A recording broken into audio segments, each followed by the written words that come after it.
Katao at mapagmahal sa kalikasan. Kalayaan at katotohanan sa Sunshine Radio. Narito na ang programang handang dumamay, magpapasaya at magpapagaan sa mga suliranin mo sa buhay. Tatalakay sa iba't ibang isyong pampamilya, pagkakaibigan, pag-ibig at karir sa buhay. Mga payo ni Happiness Guro kasama si Jimmy Belleza. Maaari kayong magtanong, sumali sa kwentuhan at bumati sa inyong mga kaibigan at loved ones. At ngayon, narito ang ating program host kasama ang kanyang mga panauhin.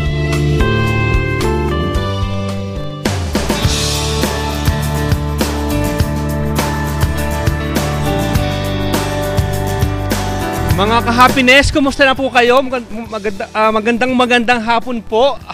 Simula po ng programa na ng Happiness Guro. Mga payo ni Happiness Guro po. Samahan niyo po ako tuwing Sabado. Simula po 1:00 hanggang 2:00. So pagsasamahan natin ang kaligayahan po sa mundo. So mag-relax po tayo. Kayo po ba ay nananghalian na? Busog na po ba tayo?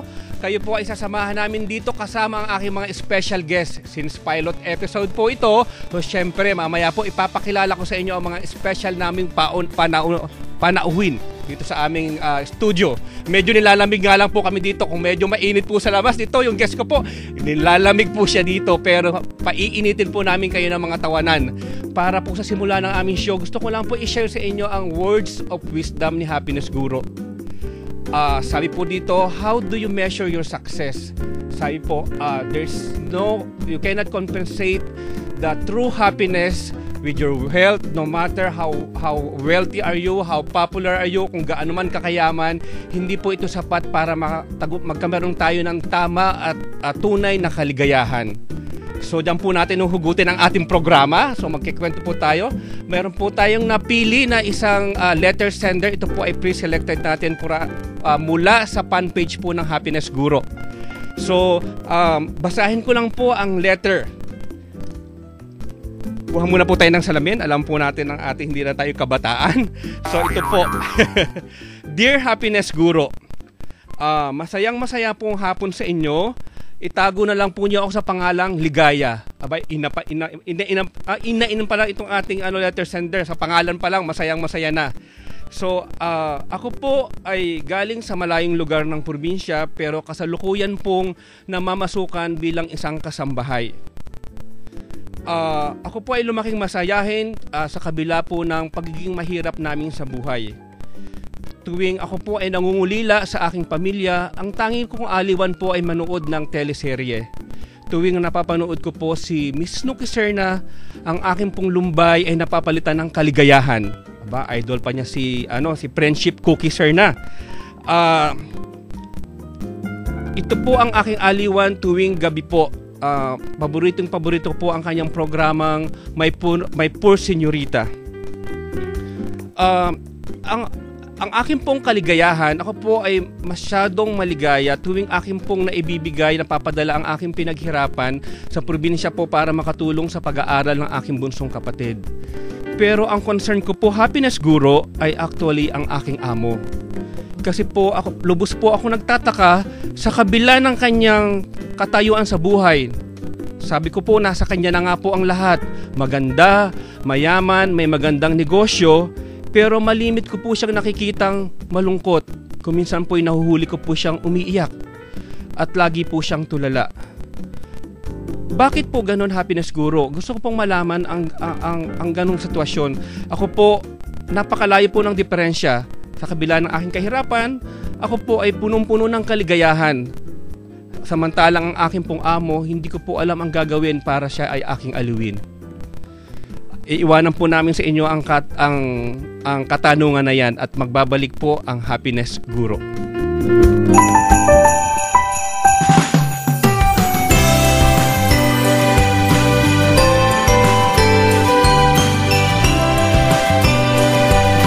Sunshine Radio.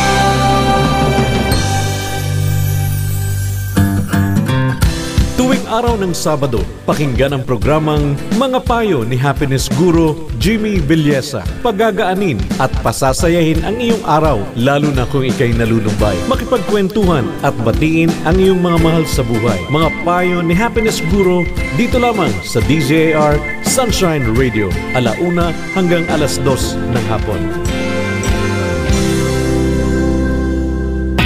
Pakinggan tuwing araw ng Sabado sa ganap na 3:00 hanggang 4:00 ng hapon ang programang Asensado. Magbibigay ng inspirasyon at gabay sa mga taong nais umasenso. Magtatampok sa kwento at buhay ng mga taong nagtagumpay sa iba't ibang larangan tulad ng negosyo, politika, palakasan, kalusugan, entertainment at iba pa. Kasama sina Bing Habadan, Ariel Fernandez at Jimmy Villesa. Asensado, 3:00 hanggang 4:00 ng hapon tuwing araw ng Sabado. Dito lamang sa DZAR Sunshine Radio.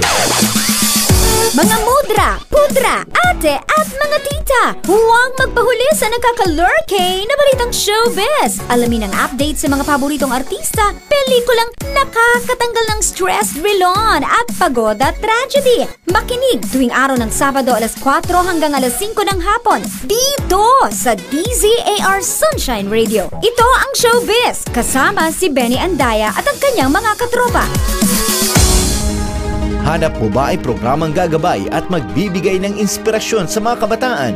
Magtuturo ng kagandahang asal at kung paano maging produktibo sa pamilya at sa lipunan. Pakinggan ang Tatak SJM tuwing araw ng Sabado, 5:00 hanggang 6:00 ng hapon. Tatak SJM dito lamang sa DZAR Sunshine Radio.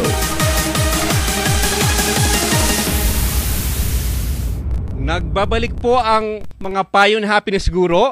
Yung mga ka-happiness po natin, pwede po kayong maging certified ka-happiness. Pwede po kayong kapuso, kapamilya, kapatid, kabarangay. Wala pong problema yan. Basta po ang aming requirements, maging masaya po tayo at maging advocate po tayo ng happiness. Smile-smile lang po, kaway-kaway lang po tayo, okay na po yan para maging masaya tayo.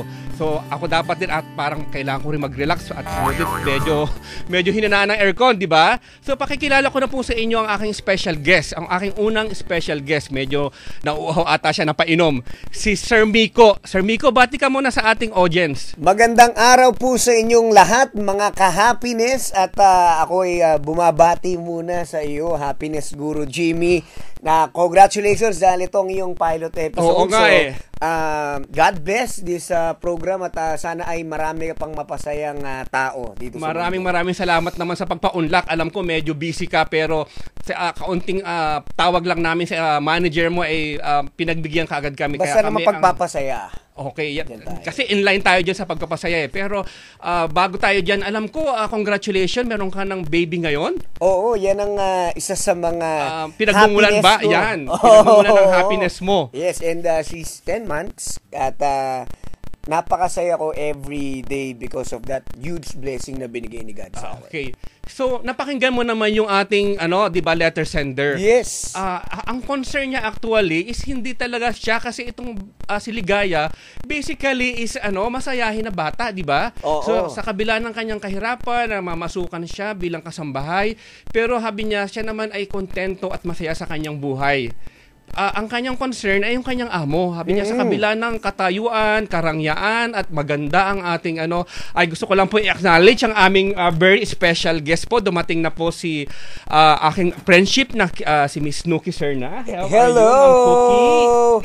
Miss Cookie. Hello. Medyo bebeso muna tayo sa ating friendship, Cookie. It's great seeing Miss Nuki Serna, one of the greatest actress in Philippine cinema, in the Philippine industry. Kaya, napakaswerte mo talaga diba? na ang iyong special guest